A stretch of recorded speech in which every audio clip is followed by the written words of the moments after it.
కొడతారు కానీ కొట్టరు. రేపు పుట్టి ముక్కింది ఇట్లా వచ్చాడు. ఏరా పుట్టి ముక్కిందా? ఏరా ముక్కిందా ఇట్లా వచ్చావు?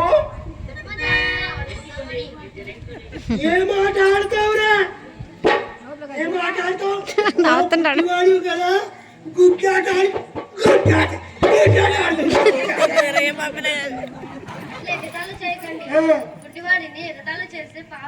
ఆయన గుడ్డోడి ఇంట్లో పడి ఉండక బయట నీకేం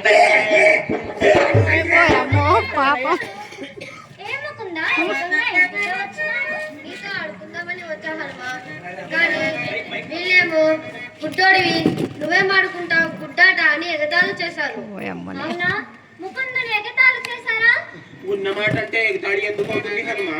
వీళ్ళే కాదు హనుమా, ఊర్లో అందరూ ఇట్లాగే ఎగతాళి చేశారు. ఆడుకొని ఎగి ఎవరు రానియరు. నువ్వేనంత ప్రేమగా మాట్లాడుతావు, ప్రేమగా ఆడుకుంటావు. వాళ్ళంతా బుద్ధి లేని వారు. నువ్వు బాధపడకుండా బాధపడకుండా ఎట్లా ఉండగలను హనుమా? రోజు ఇట్లా బాధపడటానికన్నా ఒకసారి చచ్చిపోతే బాగుంటుంది అని అనిపిస్తుంది. అంత పని చేయకుండా దేవుడు ఎందుకు నీకు అన్యాయం చేశాడు? ఏం చేద్దాం? హనుమా నువ్వు కళ్ళు మూసుకొని భగవంతునితో మాట్లాడతావంట కదా? ఏమో నాకేం తెలుసు, అమ్మా నాన్న అంటుంటే విన్నాను. నిజమే అయి ఉంటుంది హనుమా.